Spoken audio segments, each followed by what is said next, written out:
keep the bagels so warm? It's my secret. It's my secret. I don't share my secrets of baking. Put it in the engines about a minute at a time. And it's gonna come down again. I hope nothing the eggs though. No, but actually, all engine block. That's what you should do. I wrote a book on that, a That's recipe right. book. Cooking things on your engine block. If you go to Poland and operate steam trains, the engineers take their sausage and they put it on the boiler to warm it up. Look me the one squirrel on Yeah. there. Yeah, so it's definitely on the engine on the way here. So the longer the ride, the warmer it is. Okay, so welcome to Lunch and Learn, and thank you, Bill, for providing us with some thick red sockeye salmon. Wow.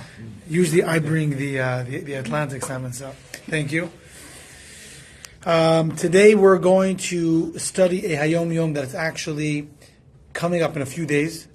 In 5 days, this is the Hayom Yom of 5 days from now, of the 22nd day of the month of Shvat. Once again, the Hayom Yom is a book that was compiled by the Rebbe in the 1940s, and it is a compilation of many different quotes, customs, life lessons, very valuable life lessons. So here is going to the 22nd of Shvat. It may sound a little deep, but it's actually very interesting and not as deep as it may sound. It's as deep as it sounds, but not as hard to understand as it may read. So, I have to pick my sacrifice of someone who's not eating, because everyone's eating so quietly and so enjoying themselves. I feel bad. So, you know something? I'm going to read it this time, because I'm not eating. All right.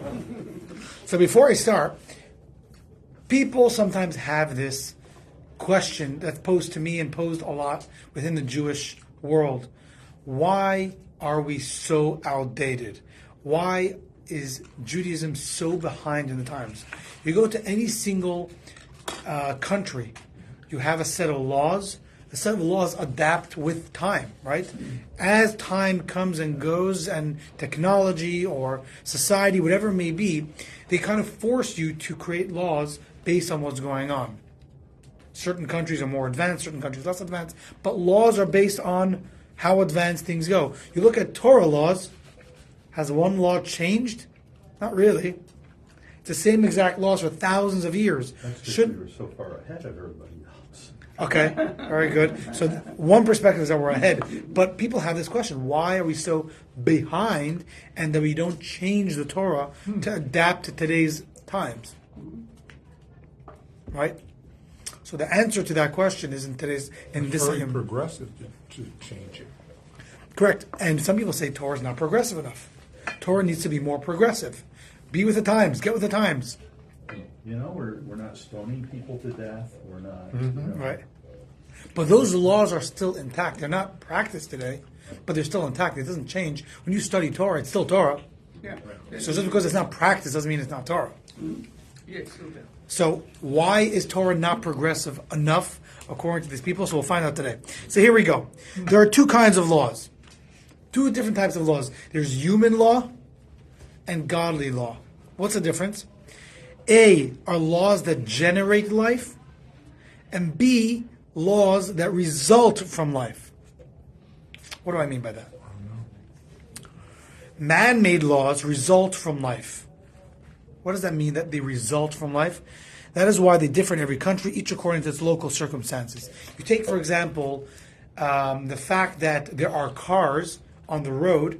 So because there are cars on the road, therefore they have to ensure that when someone comes to a intersection, there's a red light, there's a stop sign, there's a green light, a yellow light.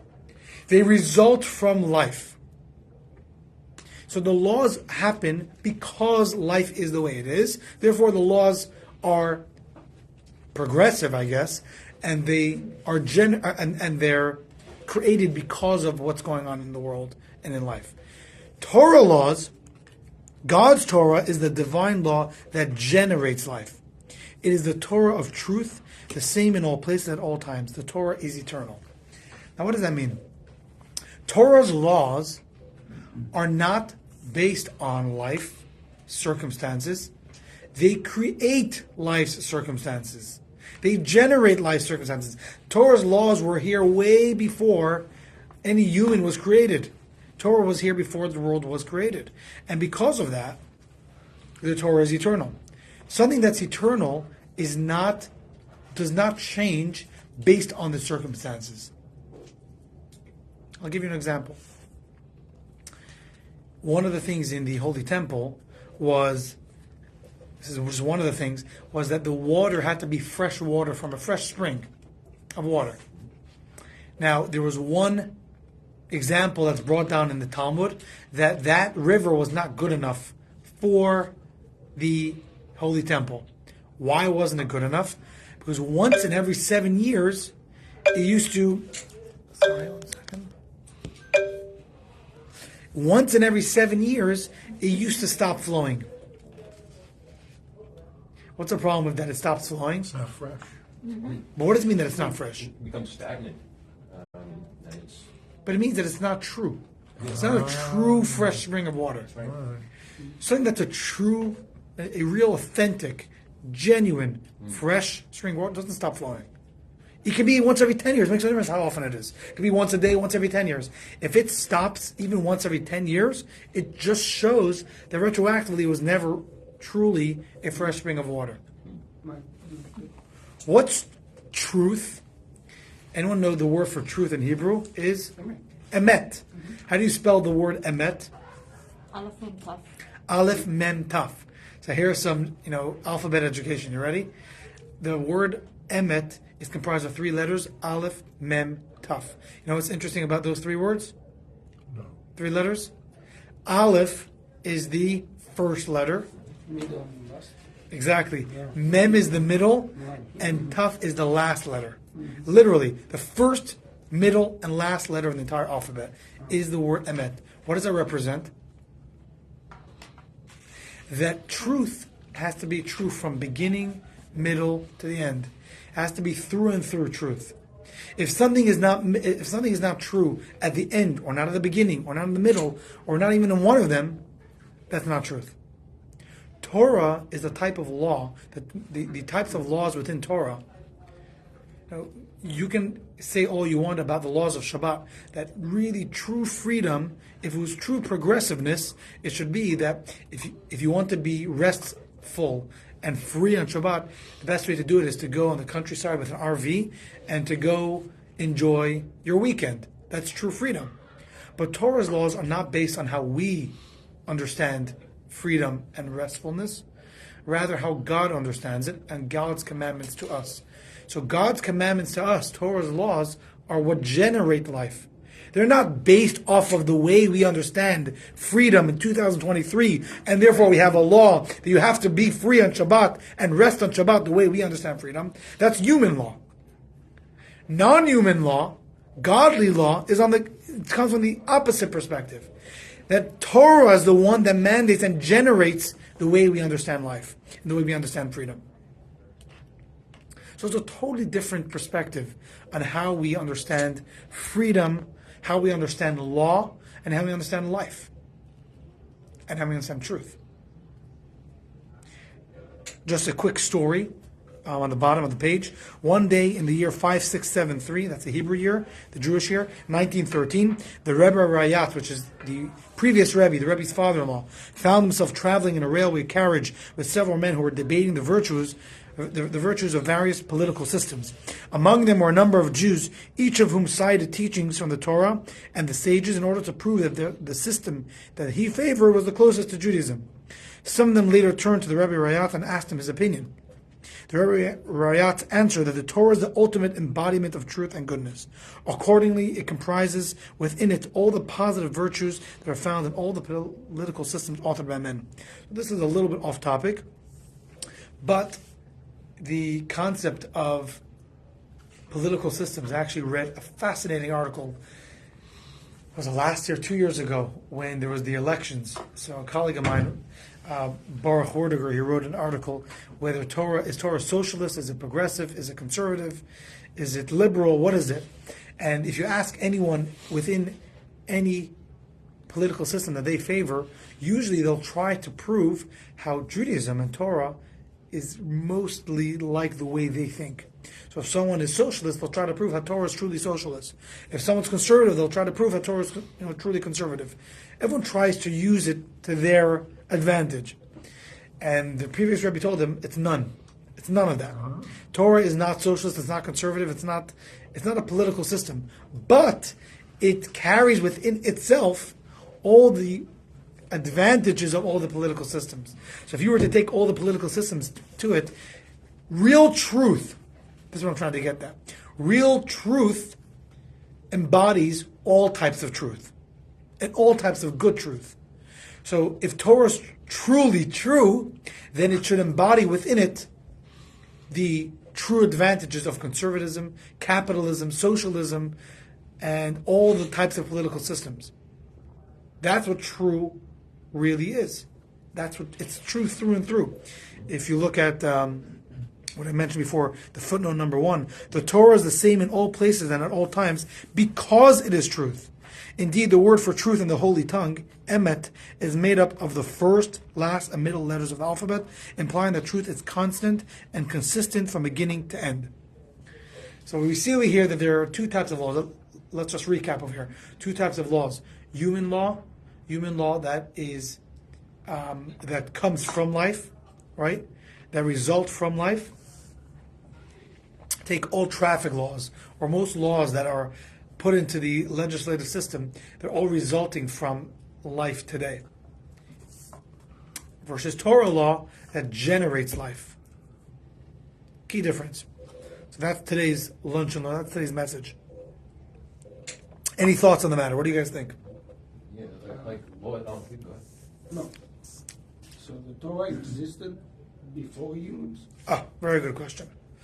I was hoping someone would catch up onto that, not slip of the tongue, Freudian slip.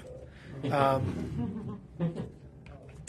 Torah existed before, yes. What's not difficult, but you need to understand is then what does it mean that 3/4 of Torah are part of history? When was it written? It was written beforehand. So it includes things that didn't happen yet before it was created. That's what it looks like. Right? So the same question also exists for the concept that our forefathers, Abraham, Isaac, and Jacob, studied and practiced the mitzvot and studied Torah. How does that mean? How did they have a yeshiva before the giving of the Torah? What were they studying? There's no Torah. But we know that Jacob, went to yeshiva for 14 years. 7 years, 14 years. 14 years. Went to yeshiva. What was he doing in yeshiva? There's no Torah. There's no law. Obviously there was. And what they studied then, and especially the mitzvot that they observed, were from divine inspiration. Now, it's a little hard to understand how that works because we don't live in those minds, with those minds, and we definitely don't have divine inspiration the way that our forefathers did. But the concept definitely exists that the Torah existed way before the Torah was given. The Torah existed, not just that, it's brought down in Kabbalah that God created the world based on the teachings of the Torah. Oraita, which is Torah, mechachma nafket. The Torah comes from the wisdom of God. And then God looked, istakel kochabrichu baraisa ubara alma. These are Aramaic words. That God looked in the Torah and that's how it created the world. So the Torah and then how he created the world. Come again? He looked in the Torah, and based on that he created the world. So from the Kabbalistic perspective, Torah existed way before the world was created. There's another concept brought down in the Talmud, Alpayim Shana Kadma Torah Leolam. How is it possible? So how is it possible? Time and space were not really a thing then, before the world was created. The better question is not how the world was created, how Torah was created before the world. The better question is, how do we understand that before the world was created, there was no time and space. Past, present, and future were all the same. The concept of time was not created yet. So it's a much larger discussion that I don't want to get into now, but it's a much larger discussion how people were able to observe mitzvot and Torah before the giving of the Torah. We'll get to that at some point, and as well as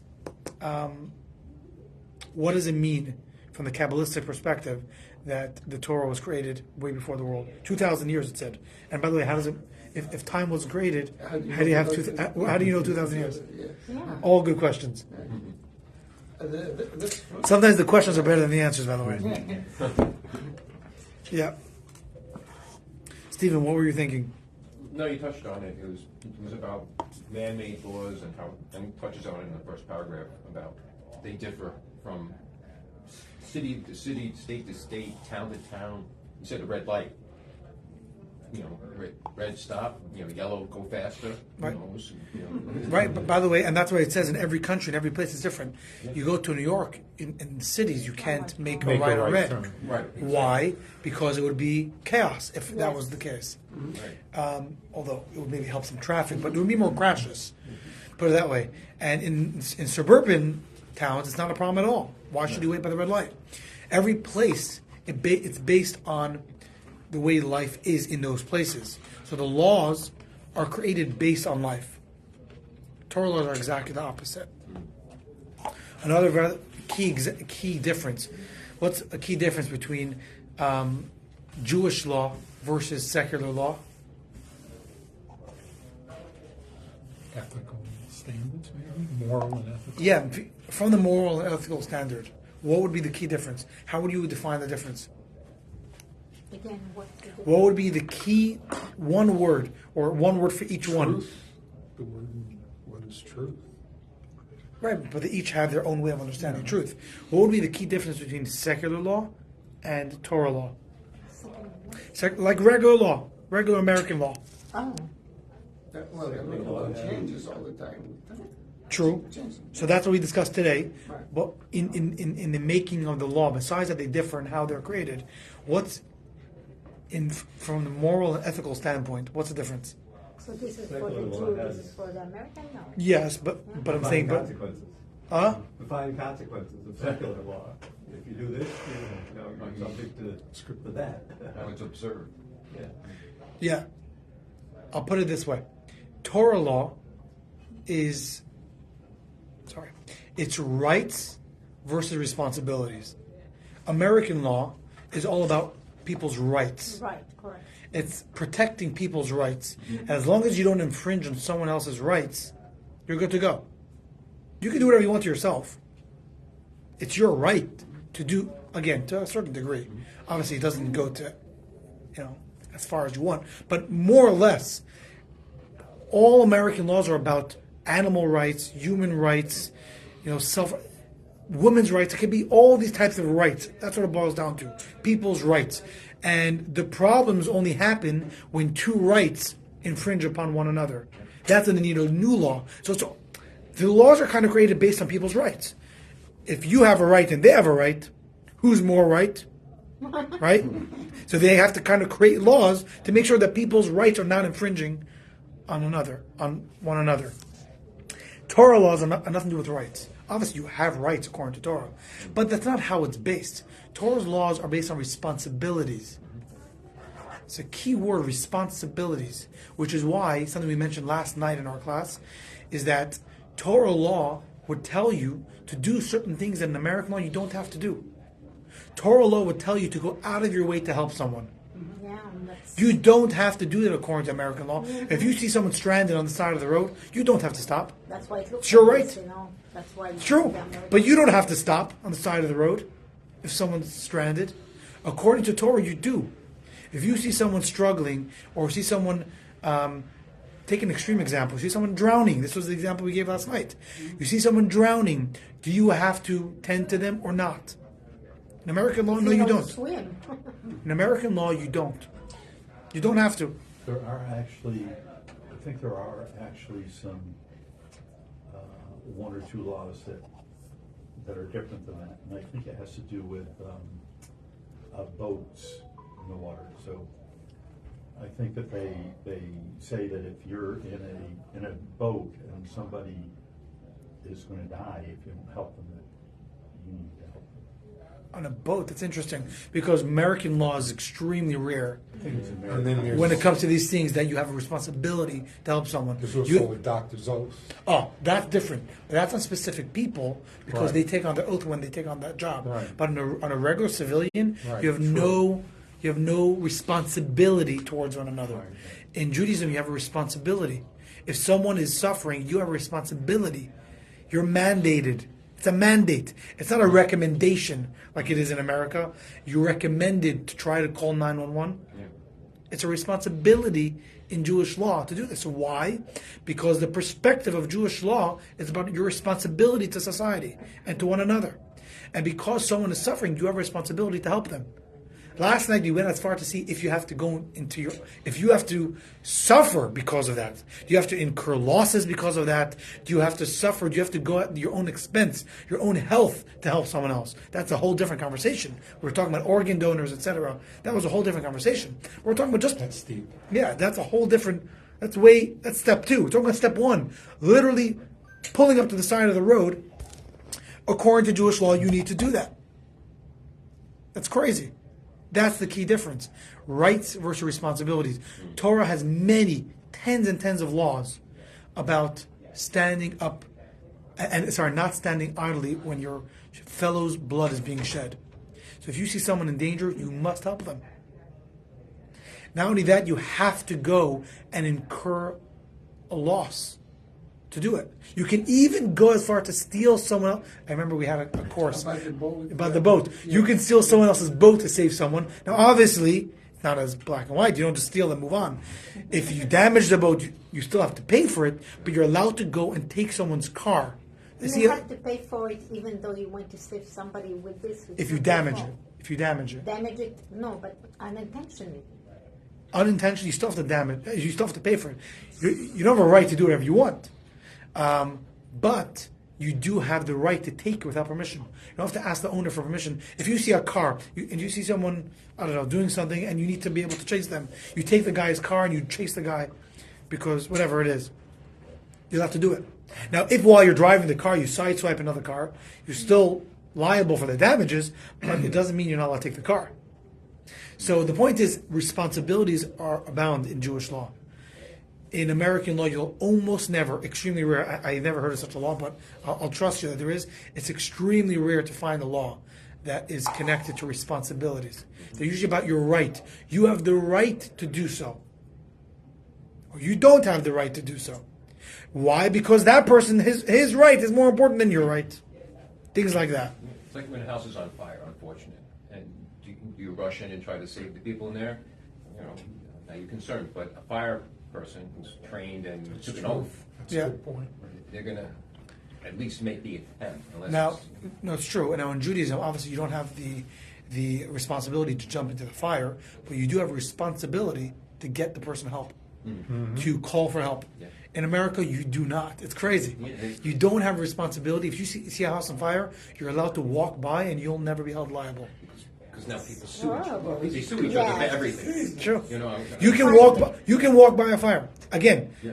You it's try to it's help pretty people. cruel. It's pretty cruel to do that. But no one will ever be charged for murder for doing that. No, Do you no. remember And- the instance where that poor woman was murdered in the streets and all the neighbors had their windows open? Yeah. And no one called. It also happened in New York City once in an apartment building Yes. 50 years ago. I Very actually famous case. I showed a video when we did this course. Showed a video of it's happened in Hartford actually. So embarrassing. But outside a supermarket, someone like knocked someone out and they fell to the ground. They were bleeding. No one moved. Took like 10 minutes or so. There were like tens of people who passed by. No one budged. And it's because that's the way our society works. When you're not trained and educated to care for one another, because the laws tell you you have a right to walk by them, it's a totally different perspective.